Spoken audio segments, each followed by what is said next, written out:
বিশ্বজুড়ে বাড়তে থাকা নিরাপত্তা চ্যালেঞ্জ মোকাবেলায় দেশগুলোর মধ্যে আরও শক্তিশালী সহযোগিতার আহ্বান জানিয়েছেন স্বরাষ্ট্রমন্ত্রী সালাউদ্দিন আহমেদ।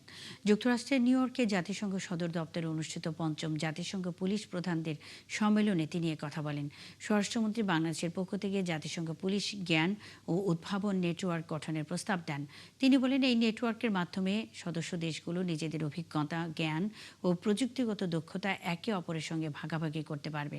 অপরাধীরা এখন আধুনিক প্রযুক্তি ব্যবহার করে নতুন নতুন কৌশলে অপরাধ করছে, তাই পুরনো পদ্ধতি দিয়ে ভবিষ্যতে নিরাপত্তা চ্যালেঞ্জ মোকাবেলা করা সম্ভব নয় বলেও জানান তিনি। বাংলাদেশ পুলিশকে আরও আধুনিক ও ভবিষ্যতের উপযোগী করে গড়ে তুলতে বিভিন্ন সংস্কার কার্যক্রম নেওয়া হয়েছে বলেও জানান স্বরাষ্ট্রমন্ত্রী। Tomorrow's challenges cannot be addressed with yesterday's capabilities.